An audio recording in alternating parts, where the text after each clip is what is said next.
하나님 말씀은 누가복음입니다. 누가복음 5장.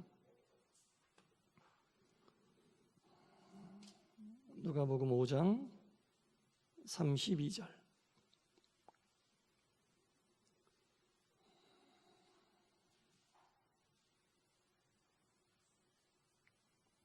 누가복음 5장 32절 말씀. 한 목소리로 하나님 말씀을 봉독하겠습니다. 시작. 내가 의인을 부르러 온 것이 아니요 죄인을 불러 회개시키러 왔노라. 아멘. 할렐루야. 주일 후 3일간 우리 하나님의 은혜 가운데 평안히 보내신 줄 믿습니다. 살면서 여러 가지 선택하고 결정해야 될 상황들이 있으셨을 텐데 그때마다 믿음의 선택, 신앙의 선택하신 줄 믿습니다. 네, 아멘. 감사합니다. 칭찬은 고래도 춤추게 한다라는 말이 좀 오랜 시간이 지났지만 많이 회자되고 유행했던 적이 있습니다. 그래서 칭찬하면 고래가 정말 춤을 추는 건지는 모르겠지만 그 고래조차도 춤추게 하는, 기분을 좋게 하고 이제 뭐라고 그래야 되죠? 기분을 좋게 한다는 거죠. 예. 네. 칭찬도 참 좋습니다. 그런데 칭찬이라는 단어를 가만히 생각을 해보면 요만큼이라도 뭔가 잘한 게 있을 때 할 수 있는 게 칭찬 아닙니까? 그죠? 근데 가만히 생각해 보면 우리의 삶 속에 잘하는 때보다는 뭘 잘하지 못하는 때가 더 많이 있는 것 같아요. 예. 근데 잘하지 못하는데 뭔가 억지로 좀 쥐어짜내는 느낌으로 칭찬을 한다. 그것도 좋을 수 있겠죠. 그러나 잘하는 것보다는 잘하지 못하는 것이 더 많은 우리네 삶 속에서 칭찬보다는 격려가 더 필요한 시기를 우리가 살고 있지 않은가라는 생각을 해봅니다. 칭찬은 무언가 작게라도 성공한 사람에게 하는 것이 칭찬인데, 반면 격려는 실패했을 때에도 우리가 사용할 수 있는 게 바로 격려이기 때문입니다. 칭찬이라고 하는 것은 어떤 행위의 결과가 잘 나왔을 때 하는 것인 반면에, 격려는 행위보다는 그 행위자, 결과에 관계없이 그 행위자를 위로하는 게 격려 아니겠습니까? 그래서 칭찬보다는 격려가 더 우리 가운데 마음에 와닿을 수 있지 않을까라는 생각을 또 해봅니다. 또 좀 몇 가지 더 말씀을 드리자면은, 칭찬은 외적인 결실의 결과에 집중하는 반면 격려는 내적인 과정을 우리가 보면서 할 수 있는 것이 바로 격려고요. 그래서 우리가 칭찬이라고 하는 것보다는 격려 속에는 뭔가 그 사람에 대한 믿음과 또한 신뢰가 바탕이 되어 있습니다. 그 사람의 마음을 움직이는 것은 칭찬보다는 격려가 아닌가 싶습니다. 사람의 마음을 움직이고 또한 눈에서 눈물을 맺히게 할 수 있는 힘이 있는 것은, 칭찬은 기분은 좋게 하겠지만 격려는 그 마음속 깊이 남는 것입니다. 그래서 우리가 여러분들 가정 가운데 가족들을 대할 때, 여러분 주변에 계신 이웃들을 대할 때, 교회에서 우리 성도님들을 대할 때 칭찬도 좋습니다. 칭찬하지 말란 얘기는 아닙니다. 칭찬받을 만 하면 칭찬하시고, 그렇지 않은 상황에도 여러분들이 격려하면서 그리스도의 사랑으로 서로 섬기시기를 간절히 축원합니다. 칭찬하는 상황이 아니면 격려니까 우리 교회는 칭찬 아니면 격려가 항상 있는 거예요. 칭찬 아니면 격려가 항상 있으면 교회가 너무 아름다울 것 같아요. 여러분들 너무 멋지십니다. 칭찬일까요? 격려일까요? 네. 여러분, 만약에 우리 인간들에게 가장 필요한 것이 지식이었다면은, 우리 하나님께서 이 땅에 인간들을 구원하러 보낼 그 구원자는 굉장히 지식이 많이 있는 박사님을 아마 보내셨을 거예요. 만약에 우리 인간에게 필요한 것이 이 세상을 살아가는 데 유익한 기술이었다면, 우리 하나님은 인간을 구원하라고 위대한 과학자를 구원자로 보내셨을 겁니다. 우리 인간에게 필요한 것이 즐거움이었다면, 하나님은 우리 인간을 구원하는데 아주 재능 있는 연예인을 우리에게 보내서 우리에게 즐거움을 줬겠죠. 만약에 우리 인간에게 필요한 것이 건강이었다면, 하나님은 구원자로서 세상에 둘도 없는 명의를 우리를 위한 구원자로 보내셨을 겁니다. 그런데 하나님이 정작 우리에게 보내신 구원자는 누구십니까? 예수님입니다. 예수님을 우리의 구원자로 보내셨다는 것은 우리 인간에게 뭐가 가장 필요한지 단적으로 미루어 짐작할 수가 있겠죠. 바로 죄의 문제. 죄의 문제가 인간들이 해결해야 될 가장 중요하고도 근본적인 문제였기 때문에 어느 누구라도 구원자로 보낼 수 있는 능력이 있으셨던 하나님께서 그 가운데 예수님을 우리를 위한 구원자로 보내셨다는 겁니다. 죄 없고 흠 없으신, 세상에 어떤 사람도 죄 없고 흠 없는 사람이 없는데 유일하게 하나님이신 하나님의 아들 예수님만이 죄 없고 흠 없으신 분이기 때문에 우리 인간들에게 가장 필요한 이 죄의 문제를 해결할 적임자로 하나님이 낙점하셔서 우리를 위해 이 땅에 보내주셨다는 겁니다. 로마서 6장 23절에 보면 죄의 싹은 사망이라고 단정하고 있습니다. 죽으면 끝나는 거잖아요. 죽으면 끝나는 건데 그 죽음의 문제가 그만큼 중요하다는 거예요. 인간에게서. 그러니까 이 죄의 문제를 온전히 해결해 주지 않으면 다 죽을 수밖에 없으니까 이것보다 더 시급한 문제가 어디 있겠어요. 그래서 이 문제를 가장 잘 해결할 적임자로 우리 하나님은 예수님을 이 땅에 보내셨고, 그 예수님은 그 소임을 다하심으로 십자가에 못 박혀 돌아가심으로 인간을 구원해 주시는 놀라운 역사가 바로 여기에 있는 겁니다. 그래서 우리의 가장 시급하고 반드시 해결해야 할 문제가 뭐냐고 물어보면 믿음이 있는 사람이라면 누구라도 인간의 죄의 문제다. 이것은 해결하지 않으면 죽을 수밖에 없기 때문에 여기에 대해서 우리가 좀 심각하게 생각을 해야 됩니다. 인간이 살아가면서 가장 급하게 먼저 해결해야 될 문제가 뭡니까? 라고 믿음의 길을 가고 있는 분들에게 물어보면 먹고 사는 문제를 얘기하면 안 됩니다. 먹고 사는 문제를 얘기하면 안 되고 이 죄의 문제, 하나님께서 그렇게 보여주셨잖아요. 그 문제를 해결할 가장 적임자이신 예수님을 보냈다는 것은 죄의 문제가 그만큼 인간에게 가장 중요한 문제라는 겁니다. 왜냐? 이 문제가 해결되지 않으면 하나님의 심판을 면할 수 없기 때문에. 하나님의 심판을 면할 수 없으면 죄인 된 몸으로 그대로 있다가는 죽음을 면치 못하기 때문에 이 문제 해결을 위하여 예수님을 보내주셨어요. 그리고 예수님께서 이 문제를 십자가에서 완전히 해결하신 후에 우리에게 하신 말씀이 뭐예요? 내가 곧 길이요 진리요 생명이니 나로 말미암자고는 아버지께로 올 자가 없느니라. 이 말씀이 이렇게 연결이 딱 돼야지 맞는 거잖아요. 유일하게 죄의 문제를 해결해 주신 예수님만이 하실 수 있는 말씀이에요. 그 옛날 인도에서 태어났던 석가모니, 동시대 비슷한 시대에 중국의 춘추전국 시대에 태어났던 공자 선생이나 이 사람들은 전부 인류 역사상 위대한 존경받을 만한 위인입니다. 그러나 이 두 사람을 제외한 어떤 누구라도 인간의 죄의 문제를 거론하고 또 죄의 문제를 해결해 주기 위해 자신의 몸을 던진 사람은 아무도 없거든요. 오직 예수님밖에 없다는 겁니다. 유일하게 인간의 이 반드시 해결해야 될 문제인 죄의 문제를 해결하신 예수님만이 하실 수 있는 이 말씀, 그러니까 우리는 예수님을 통하지 않고는 하나님께로 갈 수가 없는 겁니다. 내가 곧 길이요 유일한 길이시고 진리요 유일한 진리시고 길이요 진리요 생명이니 예수님을 통해서만 참 생명을 우리가 얻을 수 있기 때문에 이러한 예수님을 통하지 않고는 절대로 하나님께로 나갈 수가 없음을 믿으시기 바랍니다. 그래서 우리는 이 예수님을 교량 삼아서 이 예수님의 힘과 능력을 힘입어 죄인이지만 죄인이 아닌 것처럼, 죄인이지만 죄인이 아닌 것처럼, 의인이 아님에도 의인인 것처럼 하나님이 여겨주셔서 이 예수님의 십자가의 보혈의 공로로 죄인이지만 죄인이 아닌 것처럼, 의인이 아니지만 의인인 것처럼 여겨주신 이 능력으로 우리 하나님 앞에 나갈 수 있게 되었다는 겁니다. 마태복음 1장 21절에 이런 말씀이 있어요. 아들을 낳으리니 이름을 예수라 하라. 이는 자기 백성을 죄에서 구원할 자심이니라. 신약 성경에서 제일 처음 예수님의 정체성을 밝힌 말씀이에요. 제일 처음 예수님이 어떤 분인지 정체성을 밝힌 말씀이 마태복음 1장 21절, 이는 그가 자기 백성을 죄에서 구원할 자심이니라. 우리 하나님은 만세전부터 예수님에게 이 직분, 이 직책, 이 역할을 맡기시고 태어나시기 전부터 예수님은 이런 분이라고 우리에게 알려주고 계십니다. 여러분, 저를 포함한 모든 분들이 믿는 사람이잖아요. 뭘 믿어요, 여러분?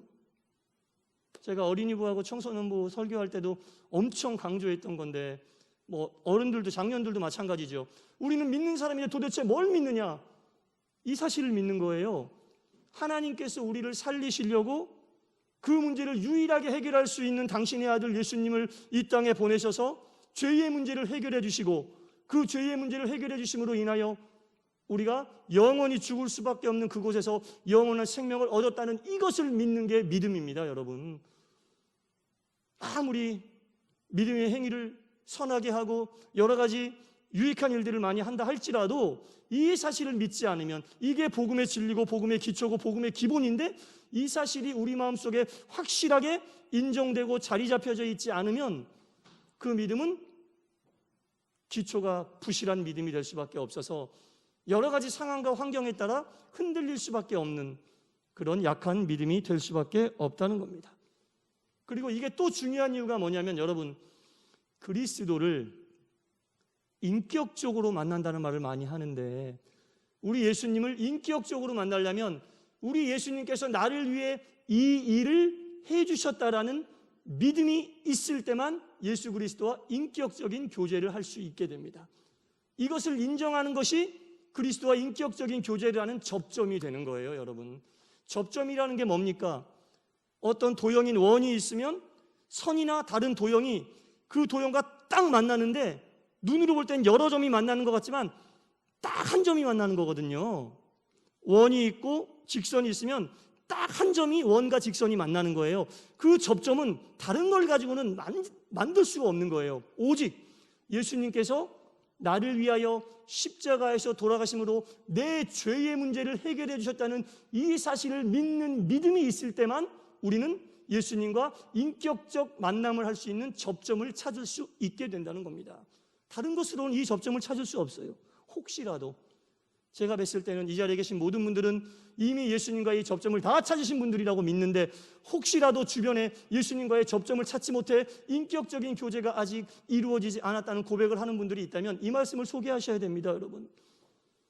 나는 죄인이고 이 죄의 문제를 우리 예수님이 해결해 주셨기 때문에 나는 그 예수님을 믿는다. 이 믿음이 있어야만 예수님과 인격적인 관계를 맺을 수 있는 접점이 형성된다는 겁니다. 가장 인간의 기본적인 문제고 꼭 해결해야 될 이 문제가 해결돼야만 예수님과 인격적인 만남이 가능하지, 이 외에는 예수님과 인격적인 만남은 불가능하다고 보시면 확실히 맞습니다. 요한복음 5장 말씀을 보면 예수님께서 유대인의 명절 때 그 예루살렘에 방문하셨다가 그 예루살렘 성전 서북 쪽에 가면 그 양문이라고 있거든요. 양문이 왜 양문이냐면 성전이니까 그 제사들을 많이 지내요. 근데 그 문 중심에 제사 때 쓸 그 제물들, 양 뭐 이런 것들을 파는 양시장이 있었대요. 그래서 그 문을 통해 그 제물로 쓰여질 양들이 들락달락했기 때문에 이것을 양문이라고 그러고, 양문 근처에 베데스다라고 하는 호수가 하나 있었거든요. 거기에 누가 있었습니까, 여러분? 처음 듣는 얘기세요? 네, 보니까 다 우리 최소 10년 이상 다니신 분들인데 38년 된, 수줍어서 그러시죠? 부끄러워서. 네, 이해합니다. 저도 굉장히 부끄러움이 많은 사람인데 38년 된 병자가 그 베데스다 물가에 그 신비한 능력을 체험해서 병 고침 받기 위해서 거기 38년 동안 버티고 있었다는 거죠. 근데 결국은 이 사람은 베데스다 물가에 그 능력으로 인해 치유받지 못하고 그곳을 찾으셨던 우리 예수님께서 그 환자를 긍휼히 여겨서 고쳐주셨거든요. 그리고 나서 우리 예수님께서 이 환자에게 하신 말씀이 있습니다. 보라, 내가 나았으니 더 심한 것이 생기지 않게 다시는 죄를 짓지 말아라. 잘 들으셔야 됩니다. 38년 동안 병을 앓고 있었던 중병 환자를 우리 예수님이 고쳐주셨는데, 고쳐주시고 나서 이 고침받은 환자에게 예수님이 하신 말씀이 요한복음 5장 14절인데, 보라, 내가 나았다. 그리고 더 심한 것이 생기지 않도록 다시는 죄를 짓지 말아라. 그럼 거꾸로 생각해 볼까요? 죄를 지으면 더 심한 것이 생길 수도 있다는 얘기잖아요. 그죠? 38년 동안 못 고친 병이면 얼마나 중병입니까? 무슨 병인지는 모르겠으나 엄청난 중병인데 이 병을 예수님이 고쳐주셨는데 그리고 나서 하신 말씀이 다 나았다. 그리고 더 심한 것이 너에게 생기지 않도록 죄를 짓지 말아라. 거꾸로 생각해 보면 죄를 지으면 더 심한 병이 생길 수도 있다. 인간에게 오는 병은 다 그런 건 아니지만 죄가 원인이 될 수도 있겠구나 라는 거죠. 인간에게 오는 병은 죄로 인하여 그 병이 원인이 될 수도 있겠다라는 겁니다. 아이고, 죄 지으면 안 되겠네. 중병 걸리겠다. 오늘 다 회개하고 가세요. 네, 오늘 뭐 하루 살면서 미운 마음, 질투하는 마음 가졌던 거 혹시라도 요만큼이라도 거짓말 하셨던 게 다 회개하세요. 죄 때문에 병이 생긴다니까. 그런데 이제 예수님이 진짜 하신 말씀은 뭐냐면 인간에게 있어서 죄의 문제가 이처럼 중요하다라고 말씀하신 거예요. 죄의 문제가 온전히 해결되지 않으면 그 38년 된 병자의 육신에 또 병이 온다는 그런 개념으로 볼 수도 있겠지만 인간이 가지고 있는 죄의 문제가 온전히 해결되지 않으면 죄의 싹은 사망이라 말씀하셨고 욕심이 잉태한즉 죄를 낳고 죄가 장성한즉 사망을 낳느니라. 인간의 죄의 문제가 이만큼 사람이 살아가는 데 중요한 문제니 내가 너의 육신의 질병을 고쳐주었으나 네 마음에 죄의 문제가 온전히 해결되지 않으면 너는 육신의 죽음뿐 아니라 그 이후에도 영원한 죽음에서 벗어날 수 없다라는 인간에게 있어 죄의 문제가 얼마나 중요한지. 그래서 특별히 사복음서를 보게 되면 예수님께서 하신 말씀들을 보면 당신이 이 땅에 오신 그 목적, 본연의 목적, 인간의 죄를 용서해 주시기 위해 오신 그 목적하고 다 연결이 되는 거예요. 이렇게 좀만 깊숙이 파고 들어가 보면 예수님께서 이 땅에 오신 목적하고 다 부합된 말씀만 하고 계시는 거예요. 그래서 우리가 죄의 문제를 결코 가볍게 우습게 해결이 될 것은 아닙니다. 작은 죄들이 계속 쌓여서 큰 죄가 될 수 있고, 그렇죠? 예, 욕심이 출발해서 작은 죄가 되고 큰 죄가 점점 가다 보면 사망에까지 이르게 된다는 이 주님의 말씀이 결코 이 죄는 가벼운 게 아니다라는 거죠. 예수님께서 이 38년 된 병자를 고쳐주셨는데 그날이 무슨 날이냐면 안식일이었거든요. 안식일이었는데 그 주변에 또 누가 있었냐면은 그 유대인 종교 지도자들이 있었어요. 우리가 흔히 알고 있는 바리새인과 서기관들, 이런 사람들이 그 예수님이 그 병 고쳤다는 이야기를 듣고 아니 안식일 날 거룩하게 지내야 되는데 어찌하여 이런 일을 행하였냐고 예수님을 비난하기 시작한 거죠. 막 예수님을 비난하고 도가 지나쳐 예수님을 잡아 죽이려는 계획까지 이 유대인들이 갖게 되었습니다. 이것은 정말 어처구니 없는 일입니다. 예수님께서 당신이 이 땅에 오신 목적과 당신이 행하신 일들을 통해 죄의 문제의 심각성을 알리시고 모든 사람들이 깨닫고 죄로부터 해방되고 영원한 생명에 이룰 수 있도록 진리를 선포하시는 이 놀라운 역사와 기적의 현장 속에서 자신이 죄인이라는 그 사실을 깨닫지 못하고 있었던 유대인 종교 지도자들은 그 깨달음을 주시려고 하는 예수님을 잡아 죽이려고 하는 어처구니 없는 일을 벌이게 되었다는 거죠. 여러분, 죄의 문제에 대해서 심각하게 인식하고 있는 분들과 그렇지 않은 분들은 바로 이런 차이가 나는 겁니다. 눈앞에 보여진 행위를 가지고 우리의 정말로 본질적인 그 문제를 해결해 주시고 영원히 살 수 있는 길을 안내하고자 하는 예수님을 잡아 죽이려고 하는, 눈에 보이는 현상으로 그 예수님을 잡아 죽이려고 하는 이런 어처구니 없는 일들을 벌일 수밖에 없는 게 죄에 대해서 인식하지 못하고 있는 자들이 행하는 일들입니다.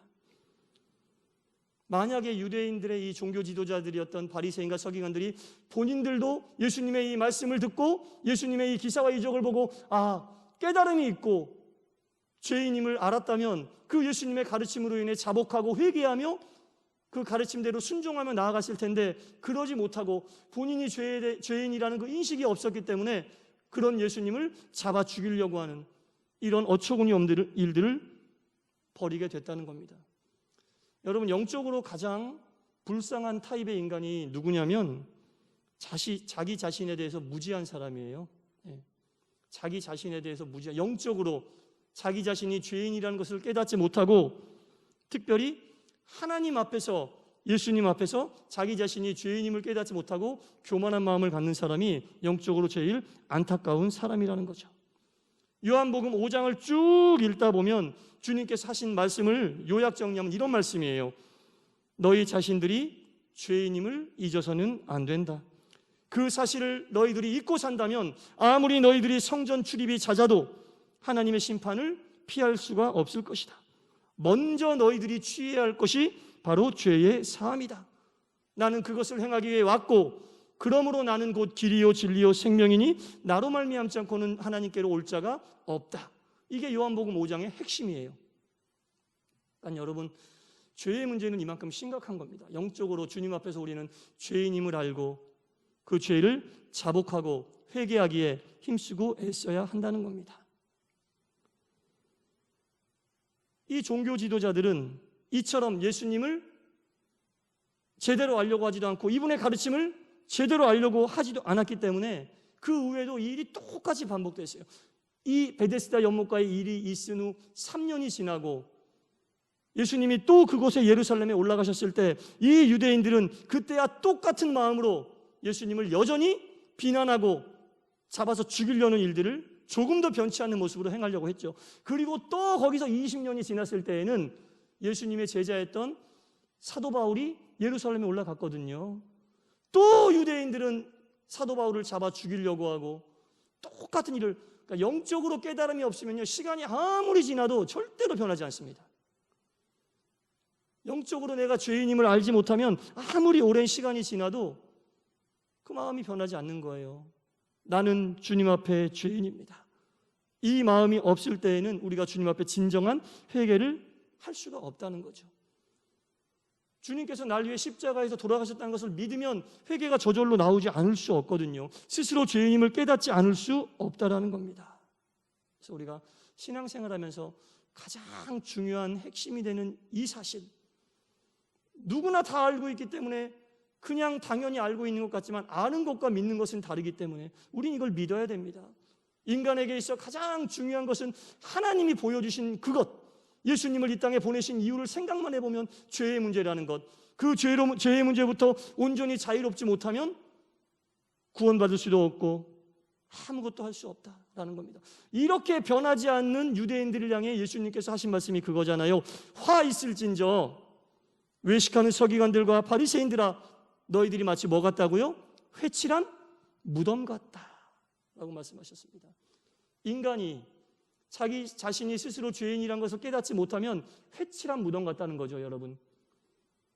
종교적으로 볼 때는 거룩해 보이고 종교적으로 볼 때는 아름다워 보일지 모르지만 그것은 겉모습. 그 무덤을 아무리 아름답게 꾸며도, 그러니까 사람들이 여유가 생기면은 그 무덤을 꾸미더라고요. 보니까 무슨 뭐예요 그게, 뭘 봉분도 일단 예쁘게 하고 비석도 세우고 막 잔디도 막 깔고 무덤을 아름답게, 물론 뭐 지저분하면 안 되겠죠. 하지만 과다하다 싶을 정도로 무덤에 이렇게 집중하는 모습들을 보는데, 우리 주님께서 자신의 스스로의 영적인 상태를 깨닫지 못하는 유대인과 바리새인들에게 회칠한 무덤 같다고 얘기했어요. 아무리 무덤을 아름답게 꾸며도 여러분, 그 무덤 속에 있는 게 뭡니까? 썩어질 육신이라는 겁니다. 스스로 자신이 죄인임을 깨닫지 못하는 영혼은 썩어질 육신이라는 겁니다. 여러분, 그걸로 끝이니까, 영원한 하나님 나라를 기대할 수 없으니까 인간이 스스로 자기가 죄인임을 깨달을 때 우리는 하나님께서 바라고 원하시는 그 구원의 반열에 들을 수 있게 된다는 겁니다. 여러분, 야, 교회 다니는 사람들 왜 맨날 죄인이라고 그래? 그 사람들이 얘기하고 있는 그 죄의 개념이 아닌 거죠. 그죠? 예.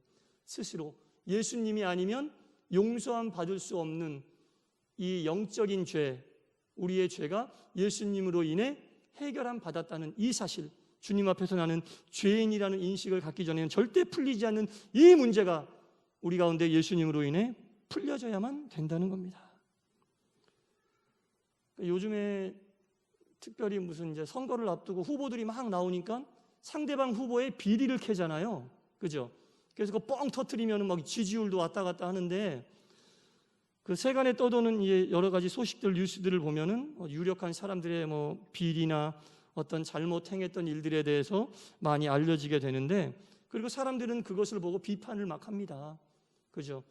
뭐 저도 뭐 뉴스 보고 뭐 지나가는 말로라도 비판한 적도 있고, 여러분들도 다 그런 경험이 있으실 것 같은데, 이러한 비판을 하며 사는 우리들도 한 가지 잊지 말아야 될 게 있습니다. 그런 삶을 살고 있는 우리도 하나님께서 일거수일투족을 지켜보고 계신다는 거죠. 불꽃 같은 눈으로 우리의 삶을 지켜보고 계신다는 겁니다. 사람들이 파헤쳐도 모든 것이 다 드러나는 이 시대에 하나님께서 우리를 지켜보고 계시면 우리가 어찌 하나님 앞에서 바로 살려는 모습을 갖지 않겠습니까? 그럼에도 불구하고 어리석은 자들은 끝까지 자신을 옹호하고 자신의 허물을 정당화하려고 하는 이러한 모습들이 보여지게 된다는 겁니다. 하나님께서 그런 우리의 모습들을 보실 때 얼마나 참 안쓰럽고 안타까우시겠어요. 죄를 인정하고 자복하고 회개하면 용서해 주실 텐데 그것을 끝까지 옹호하고 아니라고 이야기하고 버티려고 하는 우리의 모습을 보고 바로 회칠한 무덤이라고 이야기하실 것 같아요. 이제 우리가 살면서 누군가를 비난하고 비판하는 것은 참 좋지만 그보다 먼저 우리가 주님 앞에 죄인됨을 자복하고 회개한 후에 우리가 주님 앞에 나가야 될 줄 믿습니다. 사랑하는 성도 여러분, 다 여러분 주님을 만나신 경험이 있으실 겁니다. 그 주님 만났다는 게 뭡니까? 주님과 접점을 찾았다는 거고 내가 죄인임을 깨달았다는 얘기입니다. 주님을 만났다는 건 주님 앞에 내가 죄인이라는 것을 깨달았다는 게 주님을 만났다고 이야기하는 겁니다. 주님을 만난 이후에도 우리의 삶에 변화가 없거나 그 삶의 변화가 중단되었다면 우리가 죄인이라고 하는 사실을 잃어버렸다거나 또는 아직도 자각하지 못했다고 볼 수 있겠습니다. 그래서 우리가 이 스스로 주님 앞에 죄인이라는 이 사실은 주님 나라에 가는 그날까지 잊지 말고 간직해야 됩니다. 십자가에서 돌아가신 주님이 누구를 위해 돌아가셨습니까? 이 사실을 자각하고 있는 자를 위해 돌아가신 겁니다. 십자가에서 달린 주님은 그 사실을 믿는 자를 위해 돌아가신 거지 그 사실을 믿지 않는 자하고는 무관한 거예요, 여러분. 그래서 내가 주 앞에 죄인이라는 것은 굉장히 중요한 얘기입니다. 그래서 우리가 자신의 죄성과 허물을 하나님 앞에서 늘 통회하고 자복해야 하는 것입니다. 그래서 그리스도 안에서 그래야만 새로운 삶을 살 수 있습니다. 그래서 우리 주님께서 오늘 본문을 우리에게 주신 겁니다. 내가 의인을 부르러 온 것이 아니요 죄인을 불러 회개시키러 왔노라. 아멘. 기도하겠습니다. 하나님 아버지, 말씀 앞에서 나 자신을 다시 한번 되돌아보고 짚어볼 수 있도록 인도하여 주시니 감사합니다. 죽을 수밖에 없는 추한 인간 이것만 마치 의인처럼 자신을 합리화하며 살아가는 나의 모습을 보시면서 얼마나 안타깝고 안쓰러우셨습니까? 이제부터라도 주님 앞에서 자복하고 통회하며 회개하는 심령이 되게 하여 주옵소서. 그리스도 예수 안에서 나의 삶이 정령 새로워지게 하여 주옵소서. 순간의 쾌락에 집착하다가 영원을 잃어버린 어리석은 삶이 아니라 영원을 위해 순간의 쾌락을 포기할 줄 아는 지혜로운 자가 되게 하여 주시옵소서. 이 땅에 하나님 나라를 일구시고 저희를 진리의 초석으로 삼아주시고 늘 주 앞에 죄인임을 깨닫도록 도와주시는 성령의 역사하심이 우리의 삶 가운데 왕성하게 활동하게 하여 주옵소서. 예수님 이름으로 기도드리옵나이다. 아멘.